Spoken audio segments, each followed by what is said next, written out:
just wanted to make this video today to talk about my beautiful little boy, Tide, who'll be 3 in July. Tide has a level 2 autism diagnosis. He was diagnosed in September of 2021, so 8 months ago. Wow.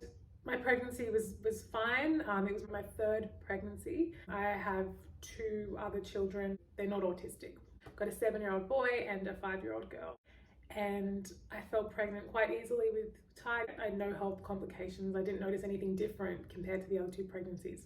Towards the end though, I felt like he wasn't going to budge, even though I was so ready to go and I could feel all of that pelvic pressure. The doctor actually recommended that I was to be induced when I was 40 weeks and 2 days. It was a very smooth labor. He passed all of his tests with flying colors the first 4 months of having Tide. He was just the most relaxed baby. He slept a lot. He was just very placid and docile, and he always kind of stare off into space.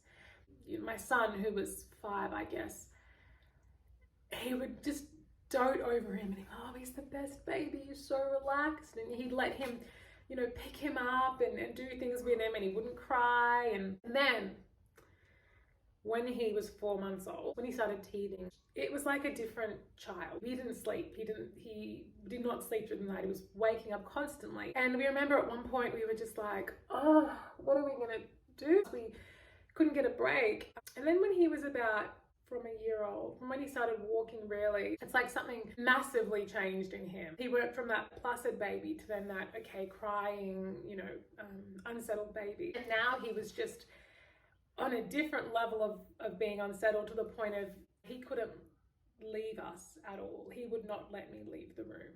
So he would cry literally if I started walking away from him in the same room. I know all children can have separation anxiety, but this was extreme, to the point of he would absolutely have a meltdown if I was walking 3 steps away from him. He had to come with me everywhere. I'm gonna make more videos on this because he's a lot better now with his separation anxiety. He's 3 now, almost 3, and we made massive progress with it. And I just want to talk about what has helped, what we have done, because we really struggled with that from the age of 1, 12 months to 2.5. It was a long period of distress, and without trying to sound horrible, feeling like you're a prisoner in your own home when you cannot move without your child having to be with you all of the time. I felt like I was literally chained to him, and I love him dearly, but sometimes you just need literally 1 minute of just, I'm gonna walk away from you. So anyway, I'm going on a tangent. I'm just gonna stop there. I can hear him in the background. I've just put the TV on so he can let me film this video. Oh, here he comes. Hello, what are you doing? Hi. You're gonna join us? Come on. Okay. This is Tide. Say hi. Say hi. Hi. Hi.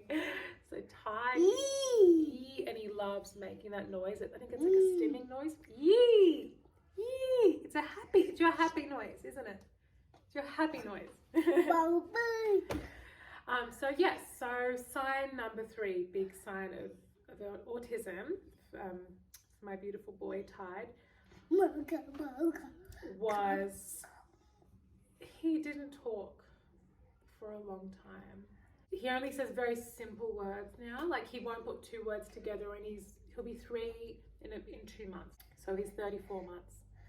And it's funny because I didn't think anything of it at the time. I said, oh, he's slow, you know, they take their time. He probably said his first word around 2, and that was, you know, he'd only say about 5 words by the time he was 2.5, very simple words. And it's, as I said, he's not putting 2 words together. Yeah. Say love you.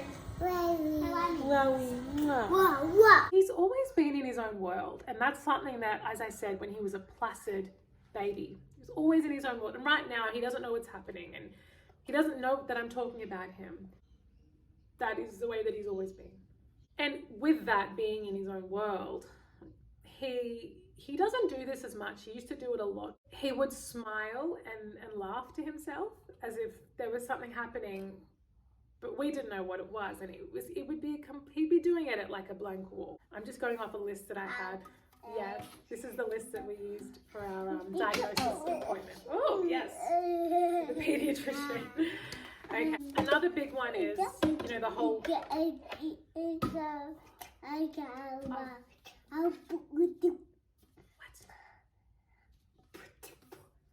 I'm going to go and get this kid sorted. Okay, I'm back. Another big sign of early autism for my son, he didn't wave till he was 24 months old. He still only waves when he's verbally prompted. So sometimes he waves when he's not prompted. But I generally have to tell him to say bye and tell him to say hi. It's not something that he'll just go and do. If he sees someone going or coming, he won't wave. When he does wave now, it's still very floppy wave. And also with that, no pointing. He has never pointed. He's almost 3 and he's never pointed at anything. If he wants something, he has always led me by his hand. He'll take my hand and take me to where he wants me to go, or put my hand on something that he wants me to get. So using his hands to get what he needs. He's only recently started asking me, he'll verbally prompt what he wants sometimes. So he didn't do that for a long time. He would just cry. And that was another cause of sort of stress and anxiety for my husband and I. With this separation anxiety, that was number 1. Number 2 is the crying. And if he still even wants his water bottle, he won't say water, he'll just cry and we have to just guess. But sometimes if he sees like a banana or an apple, he'll say nana or apple. But that's only recently come up. He won't use his words, he will just cry when he wants something. Another early sign of autism for my son was stimming. He would rock from side to side, shake his head like this, make stimming noises. You heard him doing them before, the yee noises. And he also does some other stimming noises that are quite hard to replicate. They're just sort of repetitive noises that essentially mean nothing to us, but they are, they mean something to him. Another early sign of autism for my son was not being able to understand other people's emotions. One of his siblings was crying. He would start hitting them because he thought they were trying to play. He didn't understand that they were sad. He's getting a lot better with that now. We work on that with him. He still does it though.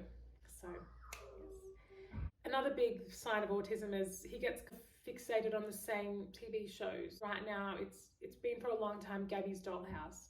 That's all he wants to watch, and he gets quite upset if he's not watching that. He wouldn't use a spoon at all, and he would not bite food. Now, he would reject a lot of textures as well, but the biggest one is that he wouldn't bite food. If I gave him food, it would have to be very, very small size portions for him. Otherwise, he would just shove the whole thing in his mouth and potentially choke on it. Similar to the waving and the pointing, he's never nodded. He's never nodded yes or no. Just never done it, ever. When he would learn a new word, or we'd sing a nursery rhyme together or something, and he'd kind of sing a little bit with me, he would just forget it. For a while, we were doing row, row, row your boat, and he would say row, row, row, and then 1 or 2 weeks later, he'd completely forget about it. He wouldn't say it anymore. So he'd learn a new word and then forget it. Toe walking, another big one. Finger posturing as well, sort of just, kind of, I guess, doing this with his fingers. Biting and pinching people, and he still does this. He's very handsy. He likes to feel things. I guess he likes overly sensory experiences. So he seeks, he's a seeker. He loves biting people, not because he's mean, but just because he loves the feeling of biting. He bites me all the time. He loves being tipped upside down, rough and tumble, strong holds, jumping up and down the trampoline. He needs more stimulation. Another sign is lack of response to name, or no response to name. That was a big one. He's okay now, but definitely a lot of the times, as I said, he's in his own world. He's in Ty's world. He doesn't respond. He won't turn his back when we say his name. A lack of response to people entering the room. He used to, be really happy when my husband got home from work when he was younger. And my husband would love that because he hasn't seen him all day. And then all of a sudden, it was like overnight, he just stopped caring when he got home from work. He'd walk through the door and he wouldn't even realize that he was home. Like he just would not even care that he was home. It's like it just didn't matter to him. He's kind of mesmerized by lights and certain colors and patterns.